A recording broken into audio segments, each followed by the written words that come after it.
যে গাড়িটা ঢাকা থেকে চট্টগ্রাম যাওয়ার পথে কুমিল্লা দাউদকান্দির পরে এদিতগঞ্জে পার হইয়া মানে সামনে আসার পরে এদেরকে ডাকাতি করে সব নিয়ে যায়, ডাকাতে হামলা করে সব কিছু নিয়ে যায়, টাকা পয়সা নগদ অর্থ স্বর্ণ অলংকার যা ছিল সব ব্যাগ ট্যাগ যা ছিল।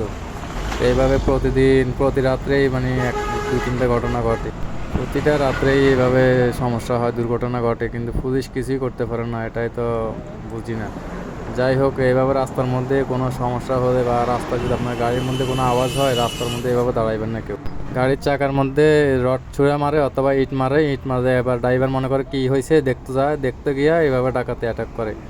কখনো এইভাবে নির্জন জায়গার মধ্যে নামবেন না, যেখানে আপনার পাম্প আছে অথবা মানুষ বেশি আছে, দোকানপাট আছে, ওই জায়গায় নামবেন। সব কিছু নিয়ে যাওয়ার পরে পুলিশকে বলে তো আর লাভ নাই, পুলিশ আর এগুলো ফেরত দিতেও পারবে না, আর এগুলো খুঁজে পাইবে না। এই গাড়িটা দুবাই থেকে আসা এক যাত্রীকে নিয়ে ফেনী যাওয়ার পথে এদিরগঞ্জের পরে এদেরকে থামায়, ডাকাতি করে সব নিয়ে যায়, কার্টুন ব্যাগ ট্যাগ মোবাইল টাকা পয়সা যা ছিল সব নিয়ে গেছে। রাত 1টা থেকে রাত 4টার ভিতরে ডাকাতি করে।